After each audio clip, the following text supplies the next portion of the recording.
Sige, let's have integration. No? So tapos na tayo ng, ano yun? 2D sa lines, 2D sa area na composite.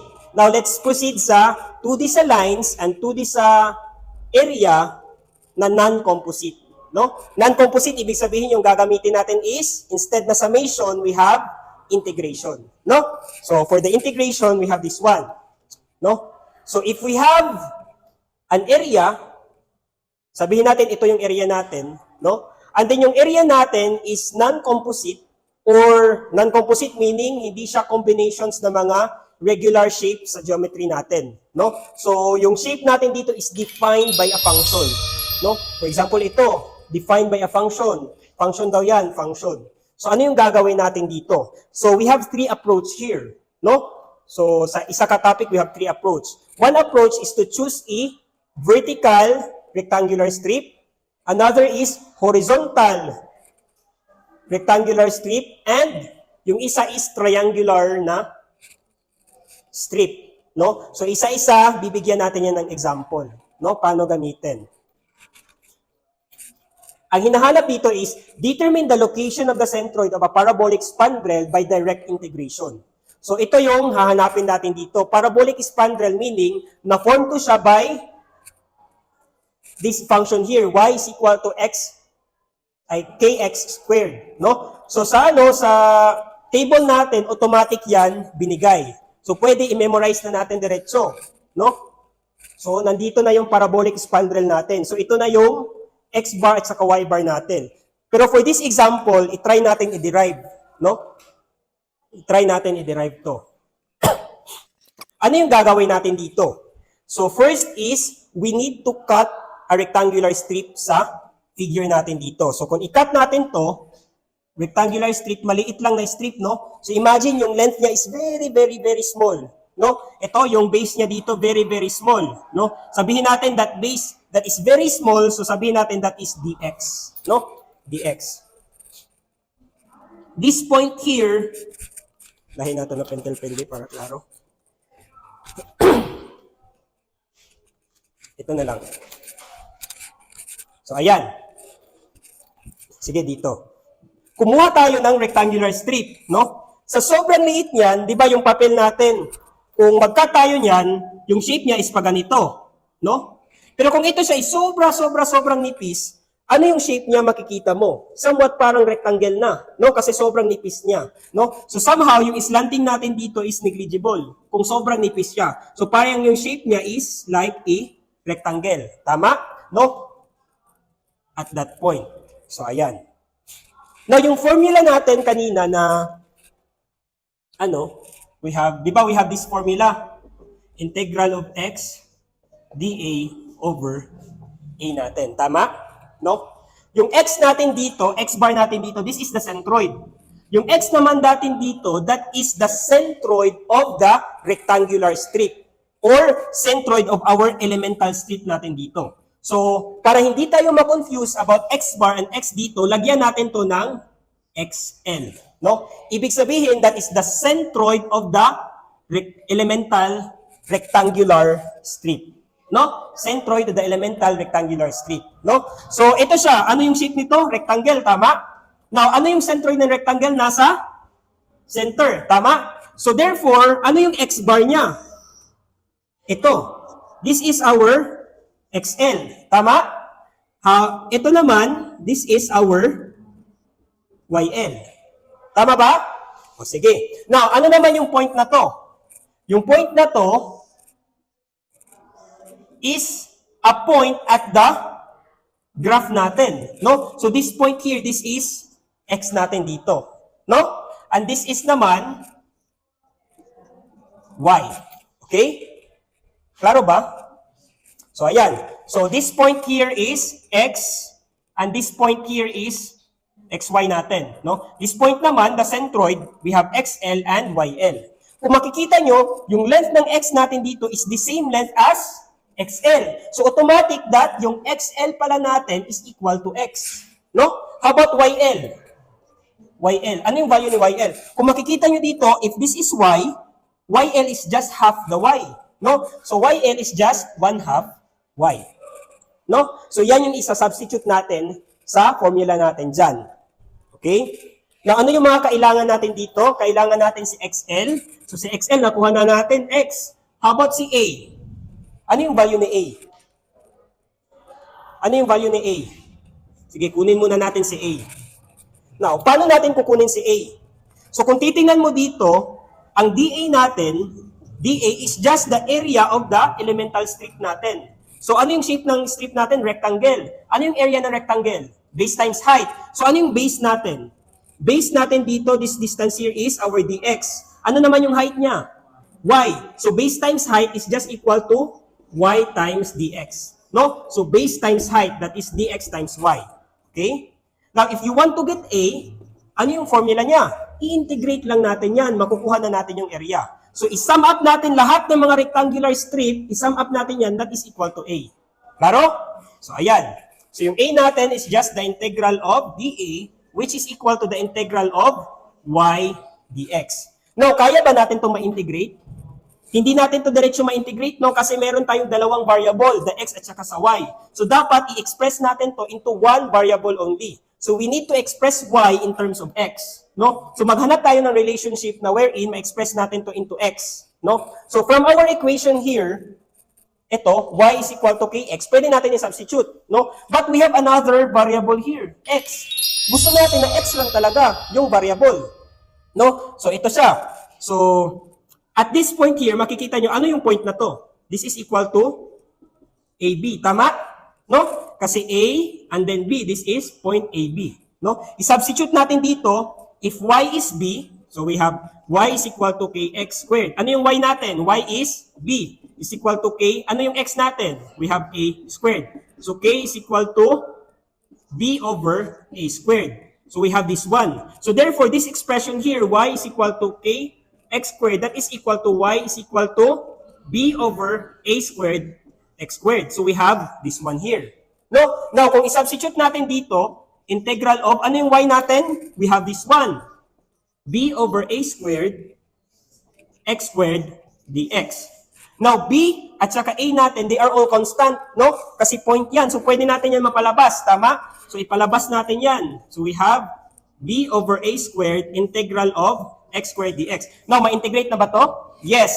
Ano naman yung limits niya? From, kung titingnan yung dito, yung gamit mo is x. So, therefore, dito tayo, from 0 to A. So we have from 0 to A. So express natin to b over a squared. Integral of x squared is x cubed over 3 evaluated from 0 to A. So we have here b over a squared times a cubed over 3. That is equal to 1/3 AB. No? So this is our A. So ayan, nakuha natin si A. No, nakuha natin si A. A pa lang. No? Sige, proceed tayo. Erase muna natin to. Sige, dito na lang muna tayo. Ito na naman. Ito, kunin natin to. Ano yung integral XL dA natin? So, integral of, ano yung XL natin? We have, okay, X. Ano naman yung dA natin? dA natin is y dx, tama? No? So, ano yung y natin? Y natin is, ayan. So, pwede natin mapalabas na yung b over a squared integral of x cubed. Tama? Nakafollow lahat? So, we have dx. So, evaluated from 0 to a pa rin. No? So, we have here b over a squared. We have x4 over 4 evaluated from 0 to a. So, we have here 1/4, pila na siya? A squared b. Klaro? So, ayan. So, we have this one here. Now, to know ano yung x bar, ano ulit yung x bar? X bar is just integral of XL dA over a, which is equal to 1/4. We have 1/4 a squared b over 1/3 AB. So, cancel yung B, cancel yung A dito, and then we have 3/4 A. So, ito na yung sagot natin. No? for x bar. 3/4 A. Klaro? How about y bar? Hindi pa tayo tapos. X bar pa lang yung nakuha. Erase natin. Y bar na naman. No? So, kung master mo na yung integration, another perfect na naman sa exam to, no? Yung mahirap lang naman dito yung pag-integrate, no?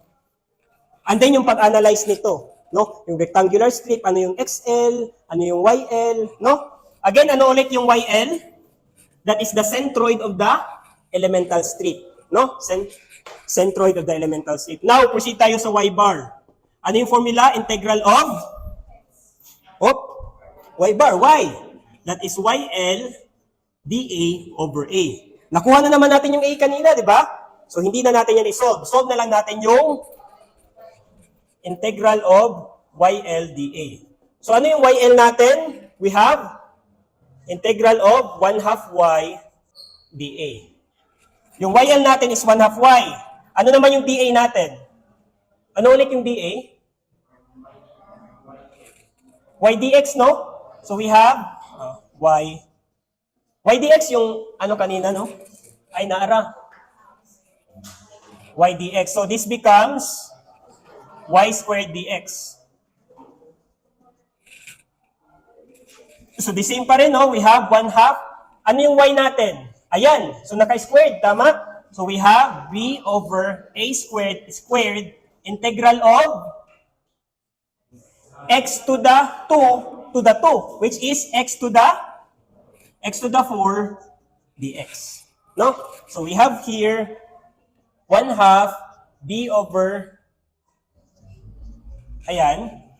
Then, we have x to the 5 over 5 evaluated from 0 to a pa rin. So, we have here 1/2. Ano to siya? Wait lang. 1/10, no? We have a times b squared. So, ayan lang. No? So, sige, substitute lang natin dito. Ano to siya? We have 1/10 ab squared over, ano yung area natin kanina? Area natin kanina is 1/3, no? 1/3 ab. So, cancel. We have our y bar equal to 3/10 b. So, ayan lang. No? Very easy, no? Medyo tedious lang, substitution. Medyo mahaba yung solution. No? Maraming i-consider. So, ayan lang. That is if kung, di ba meron tayong tatlo, vertical strip, horizontal strip, and then we have triangular. So, yung triangular, magagamit natin yan kapag somehow yung graph natin is mas easier siya i-define using, anong tawag doon? Di ba yung isa Cartesian, yung isa is polar, no? Kung yung ano natin, yung graph natin is defined by polar coordinate system, no? Pero kung Cartesian lang, we have vertical and horizontal strip. Ito, masolve ba to ng horizontal strip? Yes, kaya, no?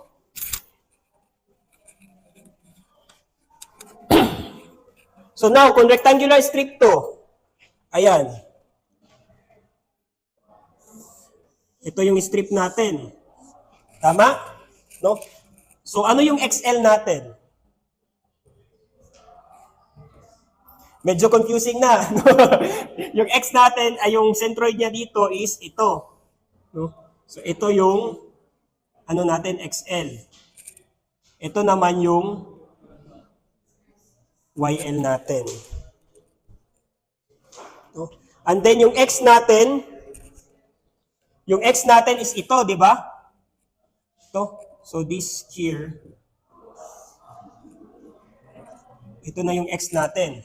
And then ito naman yung height niya dito, from here, this is our Y. Now, ano yung relationship ng X, Y, at saka XL, at saka YL? Ito, medyo mahirap to kapag yung gagamitin natin is horizontal, no? So, ano yung XL natin? So, XL natin is just, ano yung value ng XL natin dito? Sige daw, kayo daw.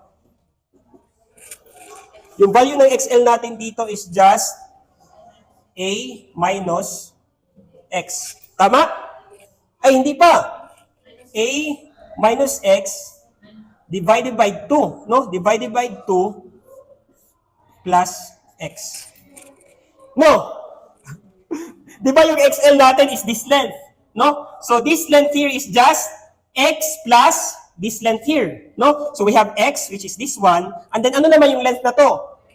This is this one. So paano to makukuha? That is just A minus X, so itong length na to, divided by 2. No? Klaro? So lisod na kaayo. No? No? Lisod na kaayo. How about YL? Ano yung YL natin? YL is just Y. No? So, ang area naman natin is, ano naman yung area natin? Sige daw, area. Yung area natin dito is yung DA natin. DA is just base times height. Tama? So, ano yung height niya? Okay, height niya is dy. Height niya is dy. Ano naman yung base niya? Ito. That is just A minus X. Tama? So, A minus X. So, ayan lang. And then, substitute na lang tayo sa formula. No? Medyo mahirap i-integrate yan. No? Kasi, we have two terms here. Kanina, tag-iisang terms lang. No? So, basically, yan lang yung horizontal. So, kayo nang pipili. Ano yung mas easier i-evaluate? Yung vertical o horizontal? So, hindi naman sa exam specific na, okay, yung gamitin mo dito, horizontal. No? So, kayo na bahala kung ano yung gagamitin nyo. No?